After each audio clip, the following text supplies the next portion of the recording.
विद्यार्थी मित्रों गुजरात फॉरेस्ट में तमारा खास कर शारीरिक परीक्षा देवा जाओ तो क्या क्या डॉक्यूमेंट तमारा लई जवा। सर्वप्रथम बात करवामां आवे तमारे तो डॉक्यूमेंटनी लिस्ट अहींया छे, तमने ઝૂમ કરીને આપણે થોડુંક બતાવી દઈએ। એમાં પ્રથમ વાત કરવામાં આવે તમારે તેમાં ધોરણ 10 ની માં તમારે અને ધોરણ 12 ની માર્કશીટ લઈ જવાનું છે, તમારે શાળા છોડ્યાનું પ્રમાણપત્ર લઈ જવાનું છે, એનસીસી તમે કરેલું હોય તો તે લઈ જવાનું છે, પછી તમારે સ્પોર્ટના કોઈ પણ પ્રમાણપત્ર હોય તો તમે લઈ જઈ શકો છો। વિધવા મહિલા ઉમેદવારોને વિધવા પ્રમાણપત્ર લઈ જવું, માજી સૈનિક પ્રમાણપત્ર લઈ જાવ, નોન ક્રિમિનલ પ્રમાણપત્ર છે તે નિયમ અનુસાર લઈ જવું, જેમ કે ઓબીસી લોકો છે તેને લઈ જવાનું હોય છે, તે અલગ અલગ પ્રમાણે કાસ્ટ પ્રમાણે તમારે લઈ જવાનું હોય છે।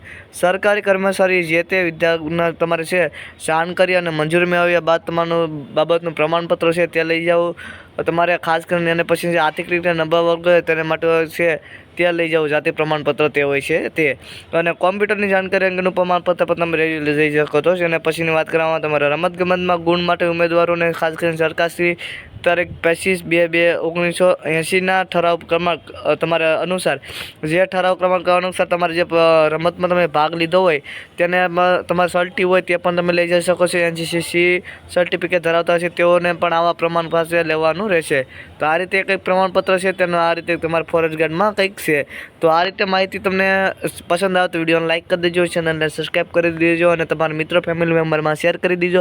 આપણે ખાસ કરીને વોટ્સઅપ ચેનલ અને ખાસ કરીને ટેલિગ્રામ ચેનલ છે તેમાં પણ જોઈન થઈ જશો, તેમાં જલ્દીથી તમને માહિતી મળતી રહેશે અને આ પીડીએફ તમારે જોતી તે પણ આપણી ટેલિગ્રામ ચેનલમાં મળી રહેશે। તો મળીશું બીજા વિડીયોમાં।